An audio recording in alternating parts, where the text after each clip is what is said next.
chers amis du Petit Ballon, bonjour. Mais que voilà, Jean-Michel Deluc Qui voilà, Jean-Michel Deluc avec Mathieu, pour changer un petit peu. Bonjour à tous. Alors Jean-Michel, qu'est-ce qu'on a ce mois-ci? Classique Bordeaux. Enfin, classique, mais quand même, en 3 ans d'existence, c'est la première fois qu'on fait une appellation comme celle-ci. Tu sais, à Bordeaux, il y a 57 appellations.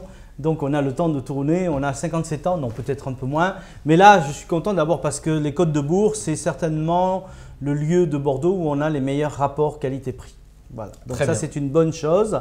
Et là, on a la Tour de Guiers 2010. Donc, très joli millésime que je note au-dessus de 2009 aujourd'hui. Effectivement, les 2009 sont en train d'évoluer, sont très bons, mais sont beaucoup plus souples, beaucoup plus chaleureux. Alors que les 2010, il y a beaucoup de fraîcheur et beaucoup plus d'équilibre. Voilà, c'est un petit peu une belle surprise. Donc, on est sur un assemblage Merlot, Cabernet Sauvignon, Malbec. Le Merlot pour le fruit, le Cabernet Sauvignon pour la structure et le Malbec pour le côté un peu canaille, poivré, un peu sauvage. Canaille. Allez, voilà. Allons-y. Donc une belle couleur. Effectivement, M. Hurlier qui est très jeune vigneron puisqu'il a commencé à 25 ans, en 92 avec 2 propriétés. Donc il a cette propriété entre autres. Et voilà, donc c'est quelqu'un qui a tout fait pour faire du grand vin. Donc une belle couleur, de belle intensité. On commence à avoir un début d'évolution, tu le vois sur le côté du verre. Sur les bords, oui. Voilà, et une très belle concentration, couleur assez éclatante, chatoyante, brillante. Voilà, plutôt attractif visuellement. D'accord. Au nez. Ça sent le costaud, non? Ah, ça sent pas le costaud, ça sent la finesse. Bon, c'est peut-être un routier habillé en Saint-Laurent, comme je dis d'habitude. Non, mais c'est quelque chose qui est assez fin, mais avec une puissance latente derrière, en profondeur, si tu veux. Donc, on a déjà une belle trame aromatique complexe. On a des fruits assez mûrs, presque confiturés, des notes d'épices, un côté cannelle, poivre, vanille, des notes fumées, toastées, un peu café, torréfié, si tu veux. Et on est en 2014, hein, depuis 4 ans, il a déjà pris du corps. Il commence à gagner en complexité. Effectivement, ce n'est pas un vin qu'on va garder une éternité, mais déjà aujourd'hui, c'est assez agréable. Mais par contre, je pense qu'en bouche, il a encore sa jeunesse. Allez.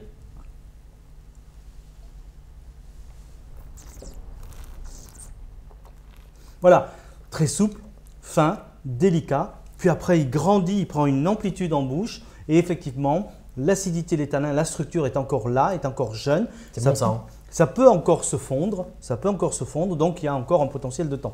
Néanmoins, je trouve que ce vin qui est dans un style classique quand même, je dirais qu'il est classique, je trouve qu'il est déjà agréable aujourd'hui. Peut-être que je recommanderais de le passer en carafe si on veut le boire aujourd'hui, mais sinon c'est un vin, il peut garder une dizaine d'années sans problème. Mais du coup, ça, on l'accompagne de quoi? D'une bonne viande plutôt Alors, dans la jeunesse, quand les tanins sont un peu jeunes, comme ça, un peu croquants, il faut du sang. D'accord. Donc, je vous recommande d'aller voir le bal des vampires de Roman Polanski. Mais ce n'est pas ça que je voulais dire. C'est surtout une viande saignante, un magret de canard, de l'agneau ou une belle pièce de bœuf. Dans 2 ou 3 ans, même viande, mais avec un jus. Donc, rôti avec un jus. Et puis, dans 8-10 ans, un plat en sauce, carrément en sauce. On peut le tenir encore 10 ans. Voilà. Mais bon, vous pouvez vous contenter aussi d'un bon confit de canard au cèpe. Ça ira très bien. Parfait. Et puis, fromage, sans oublier les fromages. Donc, tout ce qui est pâtes fleuries comme camembert, coulommiers, brie. Parfait. Et bien, en cette belle période de novembre, pour rester au chaud, vous pouvez recevoir des amis et sortir votre Tour de Guiers 2010 en Côte de Bourg. Merci Jean-Michel pour cette belle trouvaille et surtout, très belle dégustation. Bonne dégustation à vous.